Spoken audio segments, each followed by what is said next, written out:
The stock market has had an encouraging start to the year after an ordinary 2014 where it basically marked time. The benchmark ASX 200 index added just 44 points, or less than 1% of its value. So what's ahead this year? I put that to fund manager Roger Montgomery.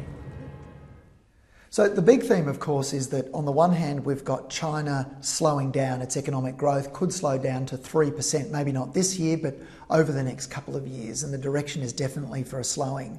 That's going to have a meaningful impact on countries exposed to China's growth through commodities.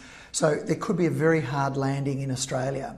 To counter that, of course, we've got very low interest rates. So interest rates in Australia are now the lowest they've been since the 1890s and 1930s depression. And amongst that, of course, we've got sectors that are doing well and sectors that aren't doing well. The ones that are doing well, I think there are three major sectors. The first one, of course, is healthcare, the ageing baby boomers. The second one is the transport and storage of internet data. Companies exposed to that will continue to do well, and it's almost immune to economic cycles. And then the last one is wealth management. So wealth management should do well because baby boomers are looking for more income as they retire with low interest rates, so companies that produce the right products should do well. What are the sectors that are going to do poorly? Well, I think retail is going to do poorly because consumer confidence is low, and I also believe that capital spending or investment by businesses is not going to go well this year. So amongst that, or in that framework, what are the businesses that we think have some prospects or good prospects for this year?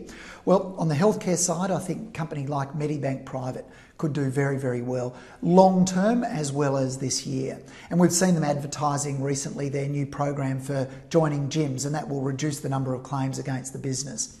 If we look at telecommunications, at the very big end, businesses like Telstra will still do well, but of course the price is very high now. And smaller businesses like a company like Vocus Communications. On the wealth management side, there are two standouts for us. Both of them still appear to be cheap relative to their intrinsic value. And they are Magellan Financial Group, the international fund manager, and Challenger, which produces or provides annuity income securities.